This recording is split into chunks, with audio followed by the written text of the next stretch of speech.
Assalamualaikum warahmatullahi wabarakatuh. Perkenalkan, nama saya Yunita Gajah. Saya akan menjawab soal ujian tentang ujian MK Oceanografi kelas 01. Untuk soal yang pertama, mengapa kajian yang terkait batas aman konsumsi pada ikan penting dilakukan? Faktor-faktor apa saja yang perlu diketahui sebelum kita melakukan analisis batas aman konsumsi pada ikan?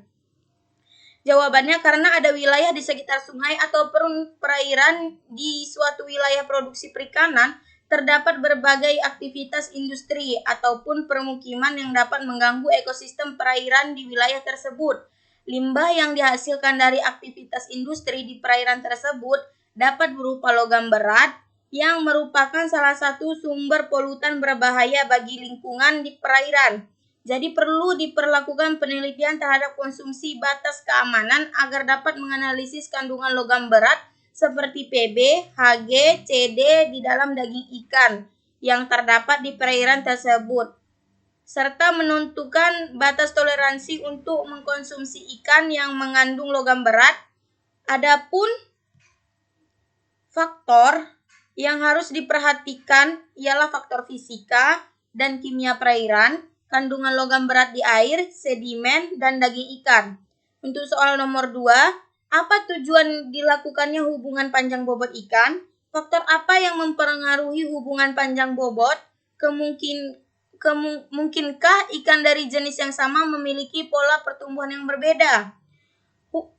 Hubungan panjang berat ikan sangat perlu diketahui untuk konservasi secara statistik hasil tangkapan dalam bobot ke jumlah ikan, untuk menduga besarnya populasi dan untuk menduga laju kematiannya.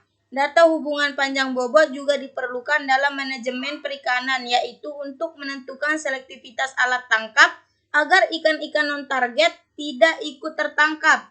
Berdasarkan hubungan panjang bobot ikan, dapat diketahui koefisien kondisi ikan yang menunjukkan kegemukan atau kemontokan relatif ikan tersebut. Untuk faktor-faktor yang mempengaruhi bobot ikan, ada beberapa hal seperti pakan, wadah budidaya, suhu, salinitas musim, dan aktivitas fisik. Pertumbuhan ikan bisa saja berbeda walaupun dia dalam satu jenis.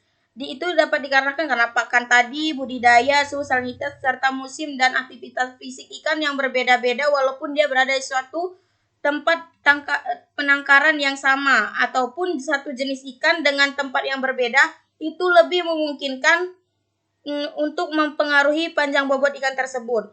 Untuk soal yang ketiga, apa manfaat dilakukan kajian komposisi jenis ikan, status konservasi dan nilai komersial dari ikan? Adakah peraturan yang terkait perlindungan ikan dari jenis tertentu di Indonesia? Untuk jawabannya, manfaatnya untuk mempertahankan keberadaan jenis ikan di Indonesia. Seperti halnya dilakukan di banyak negara, banyak dilakukan pengkayaan stok ikan. Beberapa cara yang dapat dilakukan dengan melakukan introduksi, yakni mendatangkan ikan dari luar habitat ke dalam ekosistem dan komunitas baru.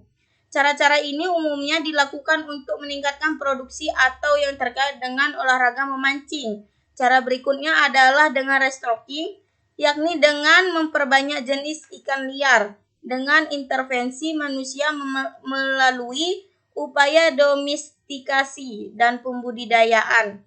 Kemudian anakannya atau stadia yang lebih besar dikembalikan ke habitat aslinya.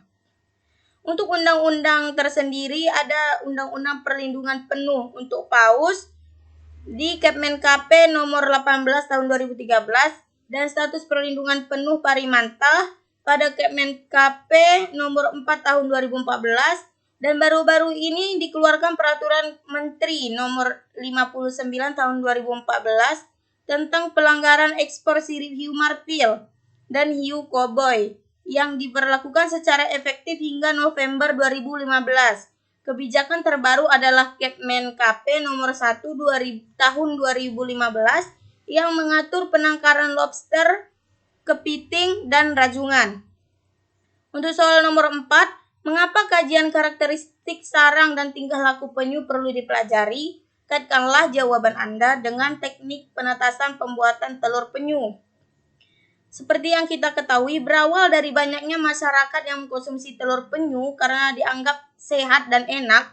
Selain itu, banyak orang yang mengambil secara ilegal telur penyu untuk dijual, sehingga dibutuhkan perlindungan khusus, seperti pembuatan sarang penyu secara baik dan benar dengan memperhatikan tingkah laku penyu dalam membuat sarang dengan melihat kedalaman, kemiringan, jenis sedimen, dan suhu sarang agar proses penetasan penyu berjalan dengan baik. Sekian dari pemaparan ujian saya. Bila ada salah, saya mohon maaf. Saya akhiri dengan Assalamualaikum warahmatullahi wabarakatuh.